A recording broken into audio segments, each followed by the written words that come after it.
Here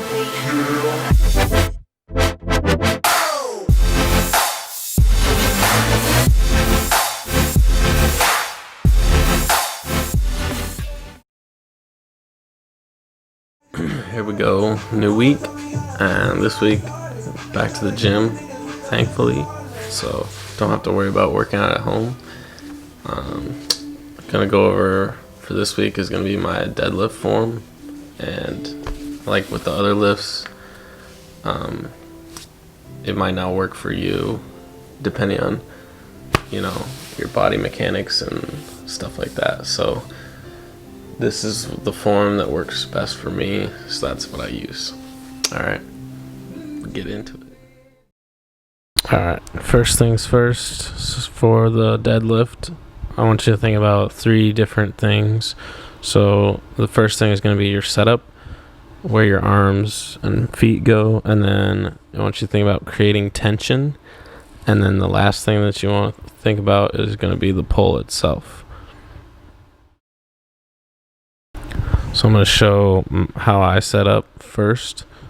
So I'm going to walk up to the bar, get my feet pretty close to the bar, and then I'm going to sit my hips back down into it and let my arms just hang down to just outside of my knees.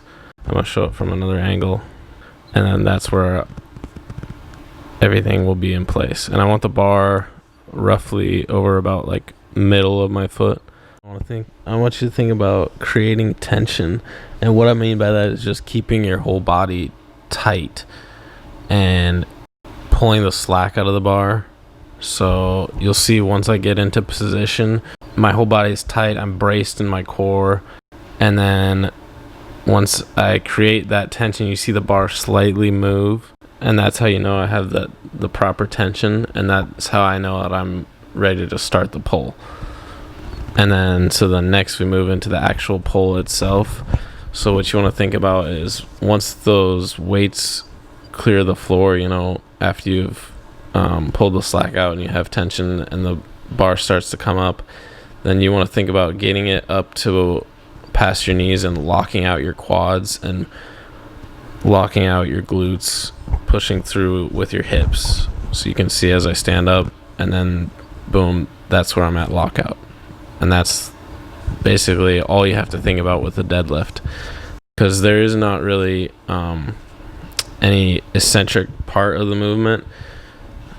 I mean, you can use it if you're trying to train that, but usually you just drop the bar once you're at the top of the movement. These were lifts that I did earlier this year, but I'm just going to show it for reference on my form.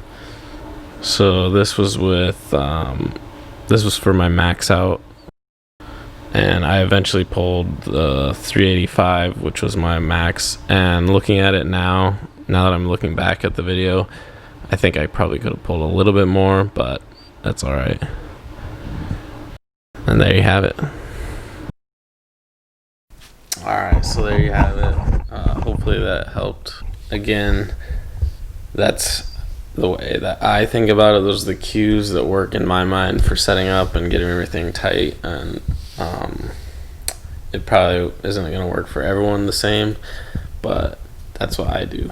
And also I pull conventional, so some people, their body mechanics would work better for like a sumo deadlift, but conventional works the best for me, so that's what I do. A couple other things I want to throw in there to think about is going to be your footwear for the deadlift. So you want to think about keeping, because you want to be as like flat and solid as you can. So flat soled shoes work the best. So something like a minimalist shoe works pretty good, or I know a lot of people wear like Converse and stuff like that, or Vans maybe. Those work pretty good. And then I would say also use a belt for when you're using heavier weight. It helps you brace a little bit better and keep your core tight. And then lastly, I know a lot of people use like straps, lifting straps for grip. Like that's a good idea to do it if you're doing like a lot of reps, or maybe you're just your grip strength is giving out, but try and as best as you can don't use those, so that way you can build up your grip strength. Yeah, that's about all I got for the deadlift, all the tips I can think of. Anyways, hope that helped, and next week I'm just gonna throw up videos from my whole training, get back into the regular flow of things. I'm about to start week 5, so